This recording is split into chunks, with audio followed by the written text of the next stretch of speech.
தப்பிக்க வழி உண்டு. Praise the Lord. இஸ்ரவேலர் கட்டாந்தரையை கடப்பது போன்று செங்கடலை கடந்து சென்றது நம்பிக்கையினால்தான். ஆனால் எகிப்தியர் அதை கடக்க முயன்ற பொழுது மூழ்கிவிட்டனர் என எபிரேயர் 11:29 வாசிக்கின்றோம். இந்த அதிசய சம்பவம் கிறிஸ்தவர்கள் ஒவ்வொருவருக்கும் மிகவும் நன்றாக தெரிந்த சம்பவம். ஆம், செங்கடலை இரண்டாக பிளந்து இஸ்ரவேலருக்கு வழி அமைத்து கொடுத்த இந்த ஒரு அதிசயம் யெகோவா தேவன் செய்த மிகப்பெரிய அதிசயம். இந்த மகத்துவத்தை நாம் நன்கு உணர வேண்டும் என்றால் நாமும் அந்த இஸ்ரவேலரில் ஒருவராக நம்மை கற்பனை பண்ணி பார்ப்போமே. எகிப்தியரின் அடியிலிருந்தும் உதையிலிருந்தும் விடுபட்டு சுதந்திரமாக எகிப்தை விட்டு வெளியேறிவிட்டேன். மோசையின் பின்னால் போய்கிட்டு இருக்கேன். முன்னால் செங்கடல் கொந்தளித்து கொண்டு பறந்து விரிந்து கிடக்கின்றது. பின்னால் பயங்கர சத்தம். திரும்பி பார்த்தா எகிப்தியர்கள் துரத்தி கொண்டு வருகின்றனர். இன்னும் பயங்கர சத்தம். என்னை சுற்றியுள்ளவர்கள் எல்லோரும் சாவதற்கா எங்களை இங்கு கூட்டிக் கொண்டு வந்தீர் என்று மோசையை பார்த்து கத்துகின்றனர். அப்பொழுது மோசே தன் கையை கடல் மேல் நீட்டினார். என்ன அதிசயம்! செங்கடல் இரண்டாக பிளந்து 2 சுவர் போல நின்றது. நடுவில் உலர்ந்த தரை. நான் நினச்சேன் தரை உலர்ந்து போனது போல இந்த கடலும் சீக்கிரத்தில் வற்றி போய்விடும் என்று. ஆனால் கடல் அப்படியே தான் இருந்தது, பாதை மட்டும் நடுவில். அப்பொழுது மோசே கத்துகிறார், போங்க எல்லாரும் சீக்கிரமாக அந்த பாதையில் நடந்து அக்கறைக்கு போங்க அப்படின்னு. நான் மோசையிடம் கேட்குறேன், கடல் காயட்டும் அப்போ நாங்கள் போகிறோம் அப்படின்னு. அதுக்கு மோசே சொல்கிறாரு, கடலெல்லாம் வற்றி போகாது, அது அப்படியே தான் இருக்கும். உனக்கு இந்த பாதை இருக்குதுல்ல, அந்த பாதையில் நடந்து போ அப்படின்னு. அவரின் வார்த்தையை நம்பி நடந்தேன். என்ன ஆச்சரியம்! கடலை கடந்து வந்து விட்டேன். என்னோடு எல்லோரும் கடந்து வந்து விட்டார்கள். திரும்பவும் ஒரு சத்தம். பார்த்தால் எங்களை துரத்தி கொண்டு வந்த எகிப்தியரின் படை நாங்கள் கரை ஏறியவுடன் மூடிக்கொண்ட செங்கடலில் அமிழ்ந்து போகும் பொழுது அவர்கள் போட்ட சத்தம்தான் அது.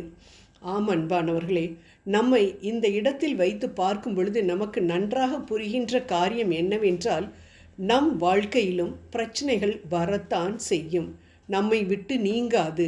ஆனால் அந்த பிரச்சனையிலிருந்து தப்பித்து செல்ல வழியை ஆண்டவர் உண்டு பண்ணுவார். ஆமேன். ஆனால் நாம் அநேக நேரங்களில் கொந்தளித்து கொண்டிருக்கும் பிரச்சனைகளை தான் பார்க்கிறோமே தவிர அந்த பிரச்சனைகளின் நடுவில் ஆண்டவர் நமக்காக உண்டு பண்ணியிருக்கும் பாதையை பார்க்க தவறிவிடுகின்றோம். நம் மாம்சீக கண்களினால் அதை பார்க்கும் பொழுது நமக்கு பயமும் சந்தேகமும் தான் வரும். எப்படி? நடந்து கொண்டிருக்கும் பொழுதே கடல் மூடிக்கொண்டால் என்ன செய்வது? இந்த சந்தேகம் சாத்தான் நம் மனதில் விதைப்பது. ஆனால் நாம் விசுவாச கண்களினால் அதை பார்த்தோம் என்றால் நிச்சயம் நம்மால் கடக்க முடியும். இதைத்தான் எபிரேயர் 11:29 விசுவாசத்தால் நம்பிக்கையினால் அவர்கள் கடந்தார்கள் என்று சொல்லப்பட்டிருக்கிறது. ஆம் அன்பானவர்களே, வழியை திறந்த ஆண்டவர் என்னை முடிவில் கொண்டு போய் சேர்ப்பார் என்ற நம்பிக்கை மட்டும் இருந்தால் போதும், பிரச்சனையை ஈஸியாக மேற்கொள்ள முடியும். பெரிய பிரச்சனைக்கு முன்பாக நின்று கொண்டிருக்கிறீர்களா? திடீரென்று ஒரு சிறு பாதை தெரிகின்றதா? இதில் போகலாமா வேண்டாமா என்று யோசித்து கொண்டிருக்கிறீர்களா?